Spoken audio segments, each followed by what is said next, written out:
Hey, g'day, it's Prezzo. Thanks for stopping by. Now, this is a short update video on a modification I made to my decal clone debit grinder. Now, in the previous video on this topic, I was trying to sharpen this broken carbide end mill. It's a 4-flute end mill, and there was one tooth completely broken off it.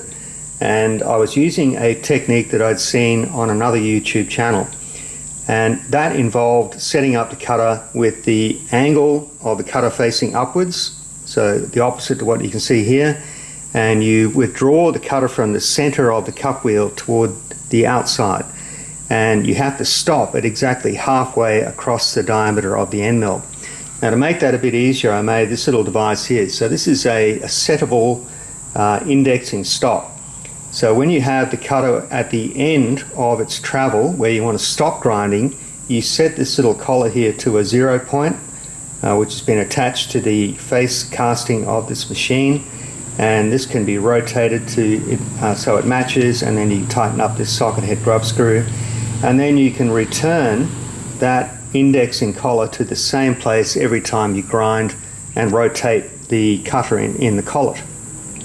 So at the time I made that video, I said I wasn't happy with this. It didn't look very nice, and I said I would remake those parts, and that's what I want to show you in a minute. But first of all, I want to address something that came up in that previous video. When I released the first video on this topic, a lot of people looked at what I was doing and said that there was an alternate way to do this. And I've got the machine set up the way that I first started doing it when I got this machine. And that is, I set the workhead so that it was facing downwards, and I've got this set at the moment to the secondary relief angle. I hope I got that right. Yeah, secondary relief angle, which is 12 degrees, and the other relief angle you would use on a cutter like this is about 5 degrees. Now, in this configuration here, you grind from the outside periphery of the wheel to halfway across the diameter of the cutter, and you want the cutter to stop at the halfway point, so at the center axis of the cutter. Now, these machines, this particular one has a spring-loaded hard stop. So if I push that workhead outboard and let it go again, it just is pulled back by a spring. Now, the position that it stops at can be controlled with the screw here. So with a bit of careful adjustment, you can set up that screw so that the cutter will stop at the halfway point. And then when you want to rotate the cutter around to get the next cutting edge, you've got to pull that out against the pressure of the spring. You've got to be able to unlatch this, all right, and rotate that through to the next location, and then latch it up again, and then let it go back under the spring pressure. Now, that does work, but there are a number of problems with that which I didn't like. I just didn't like the setup, and I want to try to show you what those problems are. There's basically 3 issues with that. Now, the first one is that you've got to hold it against that spring, and it's quite a strong spring. And then if you're not careful, if you're not concentrating, you can actually make contact with the wheel with that hand, the one that's in the back holding the workhead out. And if you accidentally let it go, it can slam into the stop, and you can alter the position of the workhead. So if I was to pull that back against the spring and let it go, it would violently move back to the center stop, and it could accidentally overshoot. It could actually move the whole workhead. Because this clamp that holds the workhead onto the bar there is not particularly strong. So that's the first thing, the fact that you've got to hold that against that spring pressure. Now, some people have said that their machine doesn't have a spring, that it's just completely loose. It could be that the spring is broken or it's become detached, but as far as I know, these all have that spring, or this particular brand anyway, all have that spring on the workhead. Okay, the next issue is that you can't really see the cutting edge. So the cutting edge that's being cut at the moment is back here, right? And we're looking at the trailing edge of that cutter. The edge that I'm grinding when I do it this way is in here. And like I said, I'm looking at the trailing edge of that cutting lip. When you do it the other way, the way that I showed in the first video, you can see down directly on top of this cutting edge here. And as you're grinding, you can see the metal being removed, and if you've got any damage to the flute, you can see that damage disappearing. With this technique, you can't see anything. It's all underneath at the back here. So that's the second thing. Let's have a look at the third thing. What we're looking at now is the underside of the workhead, And this protractor scale here sets the primary and secondary relief angle when you're grinding a 2 flute or a 4 flute end mill. And with the workhead set in the position where we grind from the outside of the wheel toward the center, you have to set it to 12 degrees for the secondary relief angle. And as you can see here, there are no markings on the protractor above that 0 point. So if I set the workhead absolutely horizontal, it's there on the 0. But when I want to raise the workhead at the back to tilt the cutter downwards, we've got to come up that way, and you're just guessing. So, you know, with a bit of care, you could probably work out what 12 degrees and 5 degrees would look like, but it wouldn't be repeatable. Every time you went to set it up, it'd be slightly different. So if you're regrinding the same cutter every time, you're going to lose a bit of metal just trying to bring the angles back to a known position. Now with the other method I showed in the first video that I did, we set that to 0, and then if we want to set the primary relief angle of 5 degrees, we just simply go down to, I'm looking at the camera here, there. Alright, so let's say that's 5 degrees, and if we want to go to 12 degrees, we just lower it down to there. So a little bit easier to set it up this way with the protractor scale the way it is. I'm not sure if all machines are like this one, but certainly with the Deckel clone that I'm using, that's the way it works. One of the things I didn't like about this factory fitted screw in this casting here was how loose it was. You can see how much wobble is in that. And that's an M10 by 1mm pitch metric thread. And I don't have any taps or dies with that pitch and diameter. So I ended up single point threading a piece of mild steel.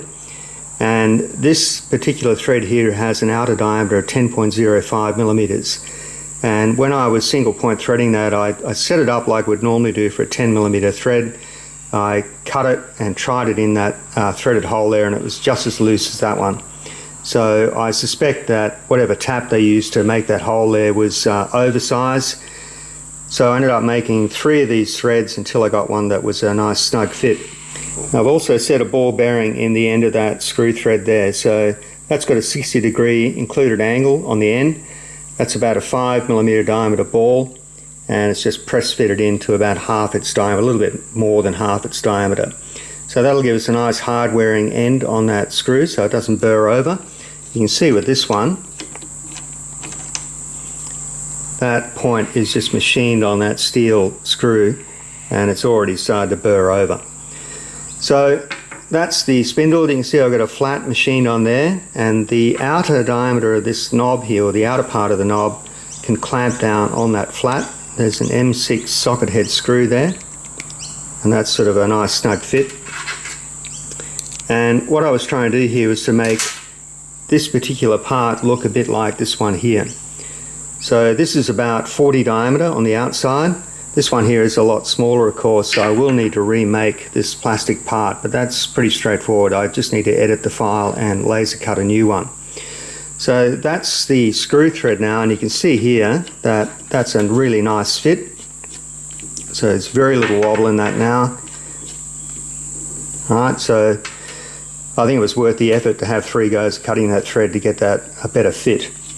Now the rotating part that you can set to 0 is here, and it's got a copper pad down inside there now rather than the Teflon one that I used for this one here, and that can clamp on either the screw thread or the plain section of the screw, doesn't matter.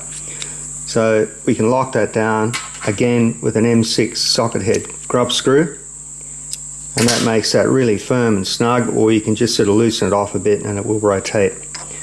So that now goes in there. Now when it comes up against the lever, you can feel some tension against that, and then as I'm tightening that now, the workhead is moving. So when I remake this part, we can slacken off this grub screw here, and we can set that to 0, tighten it up, and then we've got a repeatable stop on there. Now, I do need to cut a 0 mark in here, like just a straight line if you like.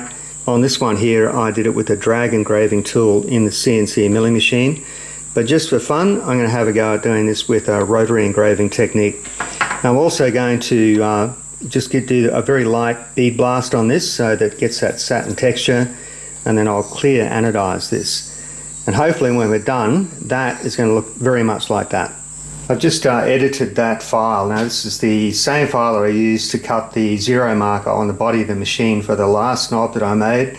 The new one has got a bigger diameter barrel, so I've had to edit that particular file.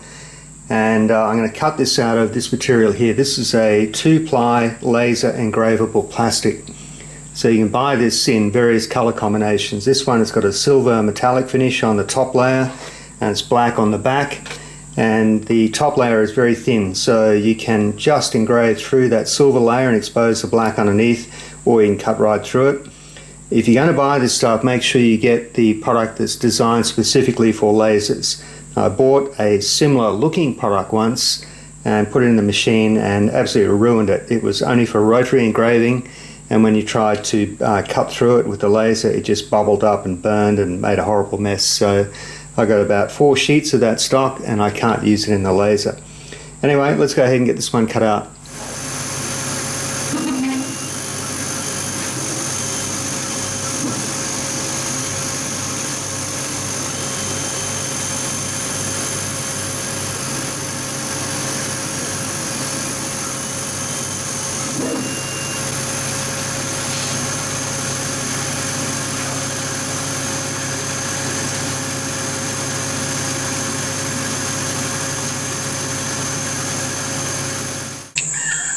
So I'm just about to bead blast these parts now, and one of the reasons I want to do that is that these get scuffed no matter what you do.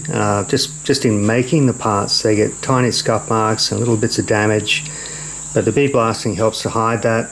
And when these are anodized with that sort of a satin anodized finish as well, it'll become a lot tougher and less likely to get marred and scratched. So I'll take this in next door and I'll bring it back, show you what the after looks like. Well, there are the parts after blasting, and we got a similar sort of finish. If I had a finer glass bead, I'm pretty sure I could replicate that finish there, but with what I've got, that's as close as I'm going to get. So we're going to engrave that zero mark in this barrel here now, and we'll do that on the little CNC mill. Got that gripped in the vise. I put a piece of 6mm threaded rod in the set screw hole, and I set that vertical. And then I probed the diameter to get the X0, and I probed the back edge to get Y0. This is the cutter that I'll be using. It's a piece of 4mm diameter carbide, and I've put a tiny bit of cutting relief on that edge there, on the cutting edge. And this is all done in the D-bit grinder. Never done the rotary engraving on a part before. I just tried this out on a bit of scrap yesterday to see how it would go. So let's give it a shot. I just set the cutter on a piece of paper pinched between the tip of the cutter and the work, and I hope I got that zeroed out on Z. It may not cut in the first pass. Each pass is only 0.05mm deep, and we're cutting at 50mm a minute, and the plunge rate is 50mm a minute. Okay, let's see what happens.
I know you couldn't see much.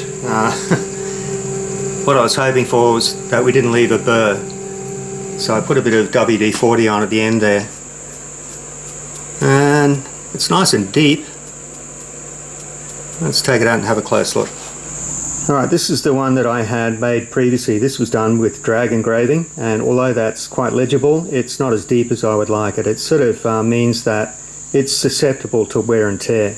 But here's the one that just came off the CNC mill, and it's much deeper, more likely to withstand, constant use. There is a tiny burr on that, but I'm not too bothered. I could bee blast over that again, but I think it's fine. So I'm going to anodize these parts now. I'm not going to colour them or dye them. They're just going to give it that tough coating that we need to withstand knocks and abrasions. You're going to have to excuse the noise outside. It's a day later and it's the first day of summer, and it's almost cyclonic weather outside at the moment. It's cold and wet and raining and windy. Anyway, there it is, all fitted up. It's anodized, and I didn't seal it, but it is anodized, so it's got that nice hard finish on it. And the goal here was to make this a little bit easier to grip, so it's larger in diameter, and a better visual match between this one that I made and this one that was already on the machine. So the satin finish on that's a bit coarser than I would like, but it's as good as I can get with what I've got. And at the end of the day, it's a lot better than that one. So I just want to zoom out now, and we're going to wrap up, and I want to show you another version of what I've done. I've set this up now in the configuration I would use to sharpen a 4-flute end mill. Now some people have disagreed with me, and their preference is to have the cutter outside the wheel and then rotate it toward the center of the wheel, grinding from outside in. At the end of the day, you should use a method that you're familiar with and that you get good results with. For me, there are a number of advantages in doing it this way, and I outlined those at the beginning of the video. The one thing I would say though is if you're going to do it like this, make sure this tilt control is locked up quite solid. Now the reason for that is that the cutting forces tend to pull the tip of the cutter downwards, and if this won't lock properly, as the cutting force increases, it's going to try and tilt the workhead toward the surface of the wheel, and something is going to jam up or break, or it's going to ruin your day. But as long as that's locked solid, you're fine. Now on the older Quorn tool and cutter grinder that I made myself, you could reverse the direction of the spindle, so the motor was electrically reversible. And if you were grinding in this configuration here, the wheel would be rotating upwards, and that means that if anything goes wrong, the workhead will just push away from the surface of the wheel, not toward it. Now I don't know if you can reverse this motor, but that would be a handy addition if you could do that. Now the other thing is that I only have 2 of these diamond wheels. These are Chinese made, they're not particularly well made. The bore on this one is about 20.2, this one's closer to 20, but both of them have a serious amount of run out on the aluminium body and also on the grinding surface itself. Now I watched the video recently, or actually watched it a while ago. Somebody reminded me of it recently. There was a New Zealand machinist called Thread Express, that's the name of his YouTube channel.